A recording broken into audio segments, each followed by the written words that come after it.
حضرت عمر رضی اللہ عنہ رمضان المبارک کے آخری شب میں سرور کائنات صلی اللہ علیہ وآلہ وسلم کے روضہ اقدس کی زیارت کے لیے گئے۔ وہاں روضہ کے سامنے ایک عربی دیہاتی کھڑا دعا مانگ رہا تھا۔ حضرت عمر اس کے پیچھے خاموش کھڑے ہو گئے۔ وہ عربی یہ دعا مانگ رہا تھا: اے میرے رب، یہ آپ کے حبیب صلی اللہ علیہ وآلہ وسلم ہے۔ میں آپ کا بندہ غلام ہوں، شیطان آپ کا دشمن ہے۔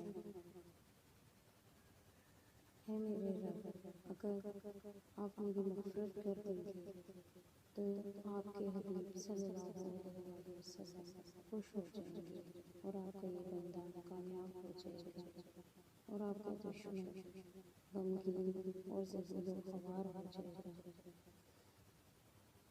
اور اگر آپ نے میری مغفرت نہ فرمائی تو آپ کے حبیب صلی اللہ علیہ وآلہ وسلم پریشان ہو جائیں گے، دشمن خوش ہو جائے گا اور یہ بندہ ہلاک ہو جائے گا۔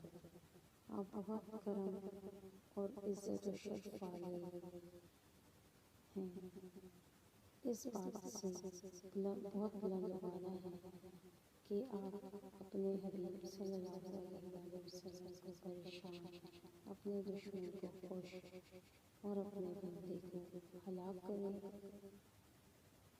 اے میرے اللہ، شرفائے ارض کا دستور ہے کہ جب ان میں سے کسی سردار کا انتقال ہو جاتا ہے تو اس کی قبر پر اس کے تمام غلاموں کو آزاد کر دیا جاتا ہے۔ اور یہ تو تمام جہانوں کے سردار کی قبر مبارک ہے، مجھے ان کی قبر پر جہنم کی آگ سے آزاد فرما۔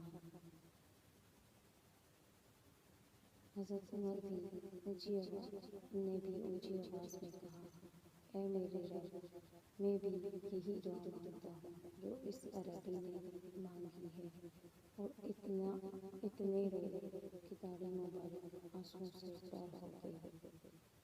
اب ہم بھی یہ دعا کرتے ہیں کہ اے ہمارے پروردگار رب کریم، ہم بھی اس آخری عشاء میں یہی دعا کرتے ہیں جو اس عربی رضی اللہ عنہ نے کی تھی۔